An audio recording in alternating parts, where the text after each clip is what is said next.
मित्रांनो त्यांचं तर चांगलं झालं, कारण पण तेवढ्या वेळामध्ये, तेवढ्या 2-1 वर्षामध्ये हा जो त्रास दीपाला आणि संदीपला भोगायला लागला, हा त्रास भोगण्यासारखा नव्हताच, एवढा विचित्र होता. पण त्यांनी जरी तिच्या मावशीला काय नाही केलं, पण त्यांचा जो तळतळलेला आत्मा होता, जे त्यांच्या वेदना होत्या त्या तिला लागल्या. आणि मी कसं पहिलंच बोललो ना की अशा गोष्टी करणाऱ्यांचा एंड खूप विचित्र होतो.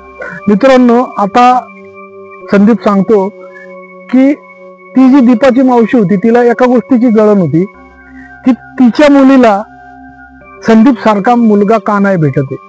आणि तिला लहानपणापासून ती जी दीपा होती तिच्यावर जळण होती, कारण की दीपा दिसायला सुंदर, गोरीपान, आणि तिची जी मुलगी होती तिच्या मावशीला ही सवय होती की माझ्या मुलीला असा पाहिजे, तसा पाहिजे. आणि संदीप त्याच्यापेक्षा चांगलाच भेटला होता दीपाला. त्या जळणीपोटी, त्या ईर्ष्यापोटी